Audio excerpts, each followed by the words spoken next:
नमस्कार, मैं हूं तनु और आप देख रहे हैं नेशन कीपर। नितिन गडकरी के घर ईडी की रेड पड़ती है और लगातार प्रधानमंत्री नरेंद्र मोदी कह रहे हैं कि 400 पार अब की बार लोकसभा चुनाव में। तो वाराणसी, जहां से प्रधानमंत्री नरेंद्र मोदी चुनाव लड़ेंगे, वहां से गोपाल जी भी चुनाव लड़ रहे हैं भारतीय जवान किसान पार्टी से। गोपाल जी से चर्चा करेंगे इन तमाम मुद्दों पर। क्या कहेंगे गोपाल जी? 400 पार नारा है। सबसे पहले मैं आपके दर्शकों को नमस्कार करता हूं और मैं आह्वान करता हूं कि इस वीडियो को इतना वायरल कर दीजिए कि नरेंद्र मोदी की सत्ता पूरी डगमगाने लगे। सबसे पहले तो ये मेरा आह्वान है। वीडियो से ही वायरल करेंगे या फिर चुनाव में मैदान में भी हराएंगे मोदी जी? देखिए, पहला काम तो वीडियो वायरल हो जाने का कीजिए, बाकी का काम तो जनता कर देगी। बीजेपी कह रही है कि सर्वे कराया गया, जिन उम्मीदवारों का लगा कि यहाँ से चुनाव जीत सकते हैं उनको टिकट दिए, जिनका नहीं लगा उनकी टिकट काट दी। बीजेपी का 2019 में भी यही एजेंडा रहा है। अब मैं एक बात आपको, आप ही के प्रश्न में आप ही का उत्तर छुपा हुआ है। सबसे पहले तो मैं बीजेपी से प्रश्न करना चाहता हूं। मैं बीजेपी का कार्यकर्ता रहा हूं, मैं आरएसएस का स्वयंसेवक रहा हूं। तो सबसे पहले मेरा प्रश्न आरएसएस से है कि आरएसएस के जो प्रमुख नेता रहे हैं, पदाधिकारी रहे हैं, संजय जोशी, जो भाजपा में बाद में राष्ट्रीय महासचिव संगठन रहे, उनके साथ क्या हो रहा है? क्या वो अन्याय नहीं है?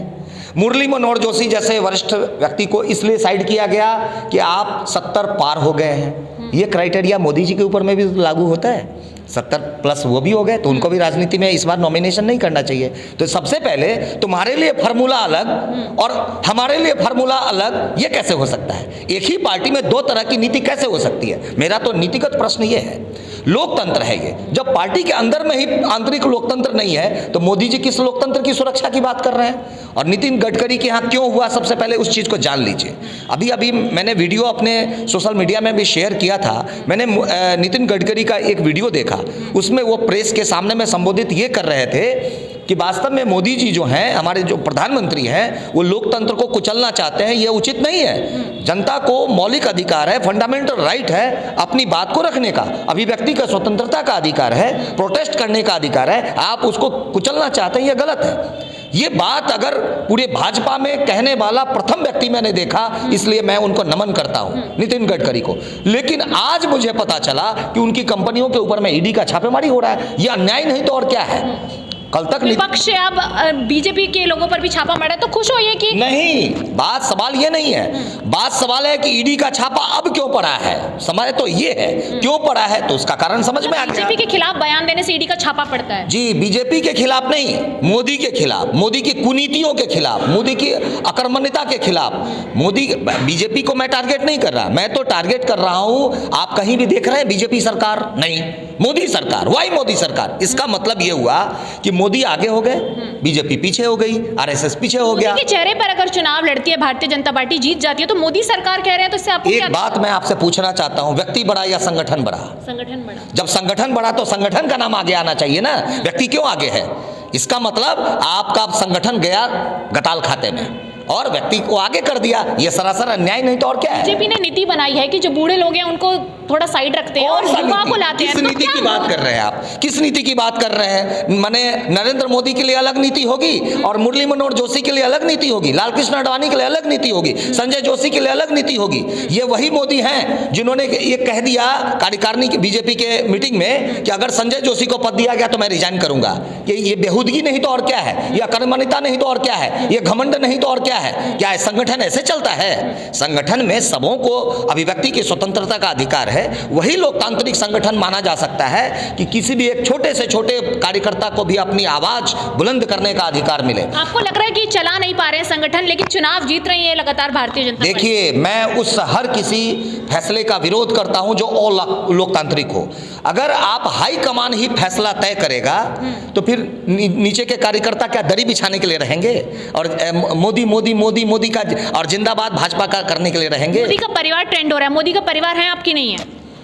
मैं मोदी का परिवार नहीं हूं, बिल्कुल। 40 करोड़ लोग मोदी जी का परिवार है, देश के प्रधानमंत्री। आपके प्रधानमंत्री हैं कि नहीं है? मैं प्रधानमंत्री हमारे हैं, लेकिन मैं मोदी का परिवार नहीं हूं।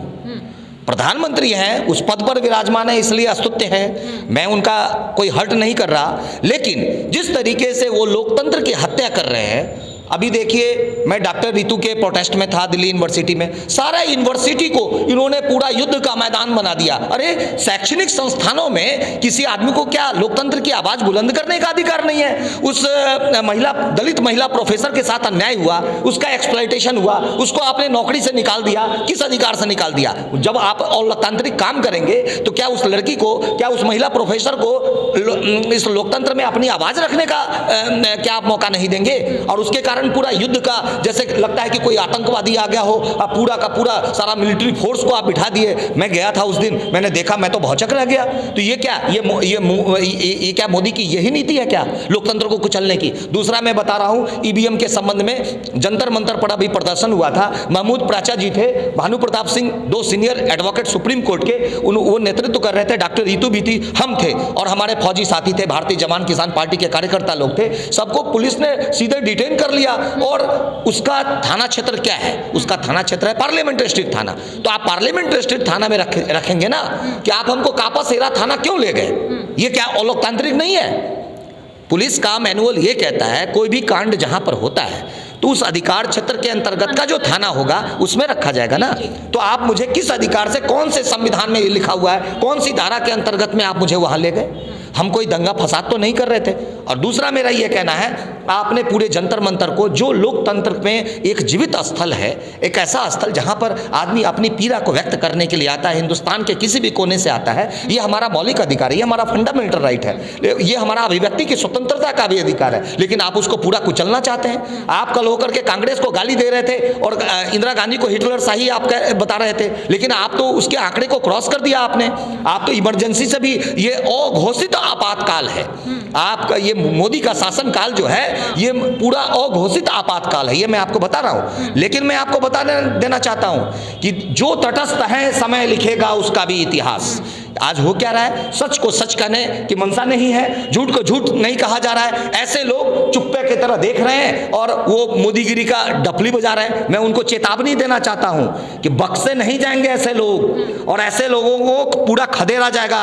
पूरी जनता अब जागृत हो चुकी है। ऐसे चमचागिरी करने वाले, ऐसे भ्रष्ट लोग जो हैं और दलाली करने वाले जो ये पॉलिटिशियंस हैं, और दलाल जो मीडिया है, पेड जो मीडिया है, उसको भी खदेड़ा जाएगा। इलेक्टोरल बॉन्ड्स मामले में लगातार एसबीआई ने 30 जून तक का समय मांगा। क्या लग रहा है ये एक साजिश है, क्योंकि लगातार इसके खिलाफ प्रदर्शन भी जारी है? मैं उसकी गहराई में उतरिए।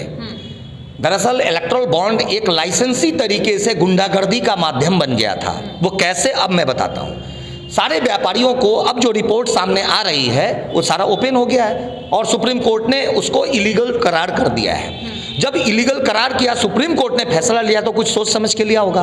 दरअसल उसकी जो रिपोर्ट मंगवाई सुप्रीम कोर्ट ने, तब पता चला कि मैक्सिमम व्यापारी दुखी इसलिए थे कि उनको डराया धमकाया गया था और उनको ये बोला गया ईडी, सीबीआई और इनकम टैक्स के माध्यम से उसके यहाँ छापेमारी की गई।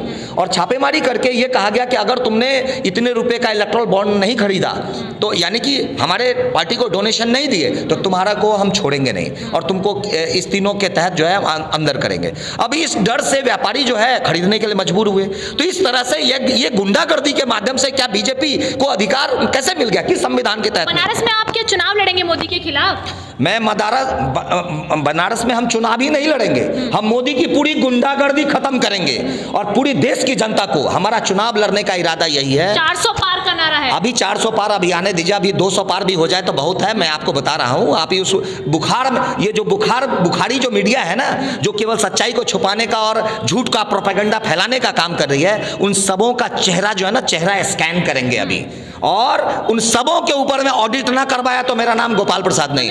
अगली बार सत्ता में हम आ रहे हैं, हमें कोई रोक नहीं सकता। हम पूरे 400 सीट से ऊपर लेने जा रहे हैं, ये मैं आपको बता दूं। हम नरेंद्र मोदी को हटा करके नारायण अंकुशे को लाने जा रहे हैं, वो हमारा अगला प्रधानमंत्री होगा। अगली सरकार फौजी सरकार। मैं आपको बता दूं, मैं फौजी नहीं हूं, लेकिन मैं बता दूं, एक तरफ जो AK-47 वाले सैनिक है, उसके साथ ये कलम का सैनिक गोपाल प्रसाद RTI एक्टिविस्ट, जिसकी संस्था का नाम है RTI सेना।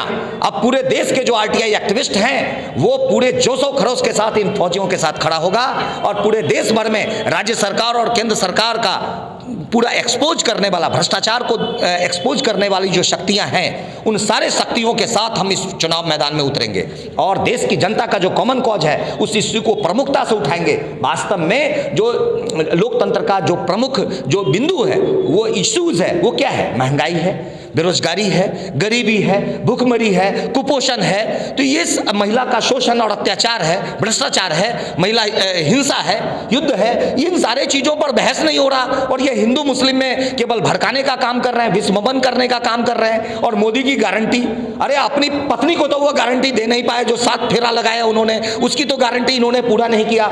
इन्होंने देश की जनता के, देश के युवाओं के साथ छली छल किया है और वो बात करते हैं गारंटी की। किस बात की गारंटी? 15 लाख का क्या गारंटी दे दिया? क्या 2 करोड़ रोजगार का गारंटी दे दिया इन्होंने? तो इनका सारा जो चीज है वो जुमलाबाजी है। इनको सारा चीज अब याद आता है। महिला आरक्षण का इन्होंने घोषणा किया है शीतकालीन सत्र में, वो भी एक छलावा है। कब पूरा होगा? 2029 में पूरा होगा। अरे आपकी अगर नीयत साफ होती तो इस बार से एक्टिवेट हो जाता आपका पॉलिसी। जब हर चीज आपका पूरा इस लोकसभा में हो सकता है, आप इतना बड़ा बड़ा नारा गढ़ के आए हैं, ये सारा छल चाल चरित्र और चेहरा भाजपा का एक्सपोज करेंगे। भाजपा अपने पुराने नारे को भूल चुकी है, भय, भूख और भ्रष्टाचार। मैं इनके सारे पुराने नारों को याद दिलाऊंगा, इनके घोषणा पत्र को याद दिलाऊंगा।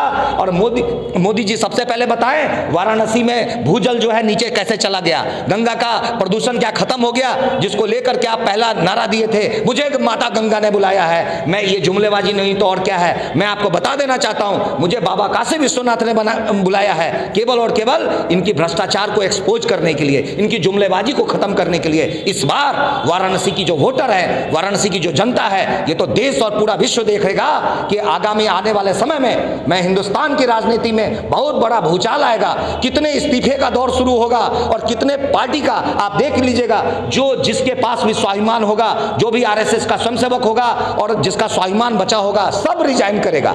एक तरफ वरुण गांधी की उपेक्षा हो रही है, एक तरफ नितिन गडकरी की उपेक्षा हो रही है, एक तरफ मुरली मनोहर जोशी की उपेक्षा हो रही है, एक तरफ संजय जोशी की उपेक्षा हो रही है। यह अन्याय नहीं तो और क्या है। जो अपने पार्टी में न्याय नहीं दे सकता, जो अपने पार्टी में लोकतंत्र को जीवित नहीं रख सकता, वो देश में क्या लोकतंत्र की रक्षा करेगा। इसलिए लोकतंत्र के रक्षक और पहरुए जितने भी लोग हैं, जितने आरटीआई एक्टिविस्ट हैं, जितने एनजीओ चलाने वाले लोग हैं, जितने समाज सेवी हैं, जितने भी छोटे छोटे दल हैं, वो सारे यूनाइट हो जाओ। आज आवश्यकता है कि मोदी को उखाड़ फेंकने की। और तो सवाल यह है कि जो 400 पार का नारा है वो कहां तक रह जाएगा, क्योंकि भारतीय जवान किसान पार्टी यानी देश के जवान और किसान जो है मोदी जी के खिलाफ उतर चुके हैं। कमेंट सेक्शन में राय जरूर दीजिए। नमस्कार।